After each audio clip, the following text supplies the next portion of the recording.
Hi, it's Barton Jennings here from Lung and Sleep. I've got a really interesting case to show you here today. This is a young girl who was born with a mild chromosomal abnormality, which resulted in quite severe scoliosis and some mild intellectual impairment. She also had an atrial septal defect repaired when she was aged 7. Now, I first met this girl when she was 14.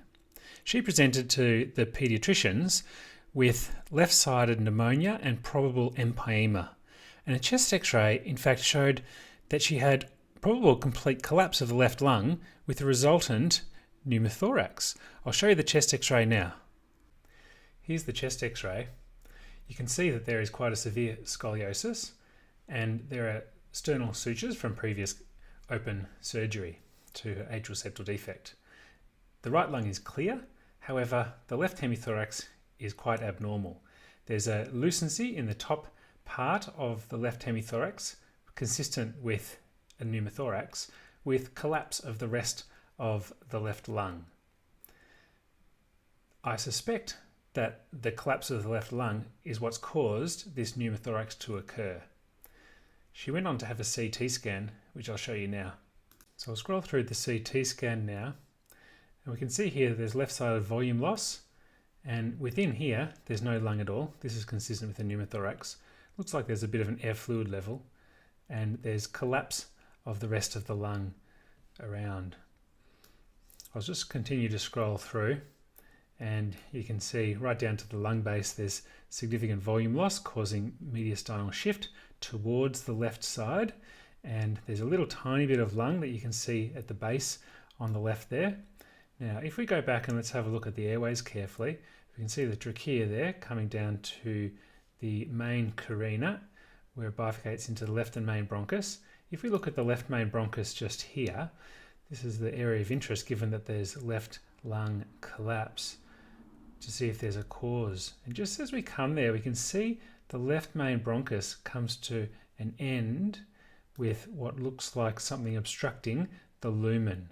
And so that's quite suspicious that there might be something there obstructing the left main bronchus lumen. I'll just have a look at the mediastinal windows.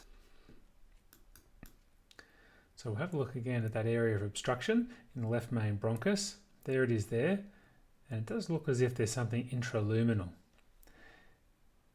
Now, in a girl of this age, the most common cause for that, you would imagine, would be an inhaled foreign body.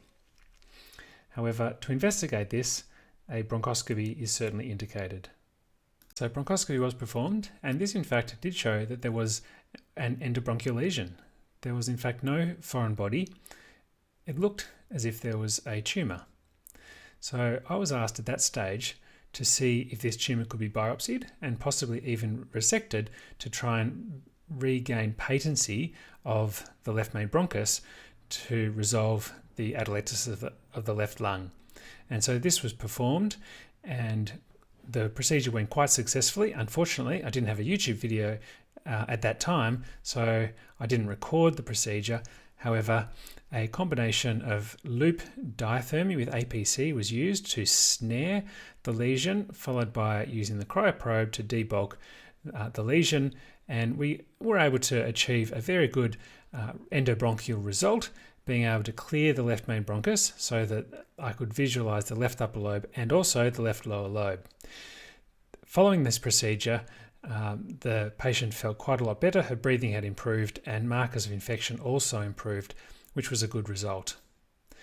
The histology of the lesion came back as an inflammatory myofibroblastic tumour. This is a very unusual, uncommon type of lesion. Interestingly, molecular studies was done on this and an ALK rearrangement was identified. And so she was subsequently treated with crizotinib to target the ALK rearrangement. And she did very well with this treatment. I'll now show you the CT scan post-procedure to show the improvement radiologically. So this CT was performed post-bronchoscopy, and here you can see already that part of the left lung has re-expanded. You can see areas of normal lung tissue here. Interestingly, there's still a large pneumothorax, which looks like a loculated pneumothorax within the fissure. As we scan down, the left lower lobe looks quite aerated there and quite clear of any consolidation and areas of atelectasis, and right down to the lung base. We can see very normal looking lung there. Once again, if we just go back to the airways, here's the left main bronchus. So if we follow the left main bronchus down again to see where this tumour was removed from, it now looks very smooth there. Here's the left main bronchus coming into the left upper lobe. Nice. And here's the left lower lobe airway bronchus with its apical segment, and we can look down to the basal segments of the left lower lobe, which all look very clear. So that's a very good radiological result. It's interesting that she still has this loculated pneumothorax, but symptomatically she was certainly a lot better. So things went along quite well over the preceding 4 years.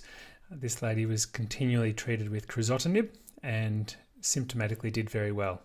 She did undergo routine bronchoscopy follow-up for surveillance of this lesion. However, on the most recent bronchoscopy, it looked as if the lesion had started to regrow. There was an obvious endobronchial lesion in the distal left main bronchus, and this suggested that maybe the tumour was progressing despite the crizotinib treatment. So I was asked to perform bronchoscopy again for 2 reasons. Firstly, to get more tissue to do further analysis of the molecular makeup of the tumour to determine if there's any further treatments that may be beneficial, and also to take some tissue for research, but also to debulk the tumour to prevent any further problems with obstruction to the left main bronchus or the lower airways. So I've got some videos to show now of this procedure and how we went. This procedure was performed using rigid bronchoscopy to achieve a secure airway to instrument.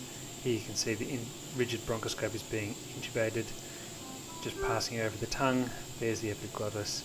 We just slide the scope under the epiglottis to lift it up, rotate the scope 90 degrees to slide through the cords, and once we slide through the cords we can rotate another 90 degrees and we've got a good airway.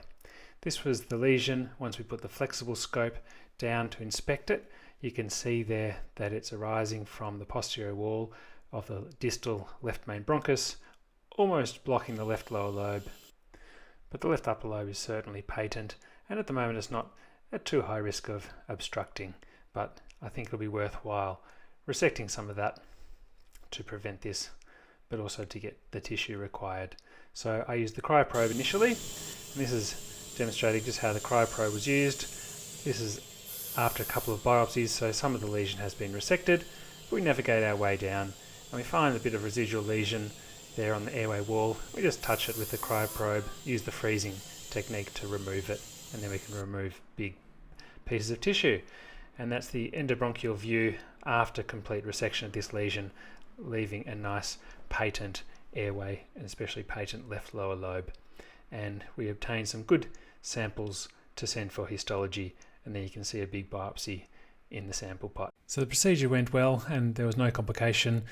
The patient felt well afterwards, and we will await the histology results. So hopefully this procedure will help guide further treatment for this girl, and so she can get a good long-lasting result. All right, hopefully you enjoyed that and learned something. Please leave any comments or questions, and I'll certainly answer your questions. Otherwise, I'll look forward to catching up with you on another video soon. Okay, see you later.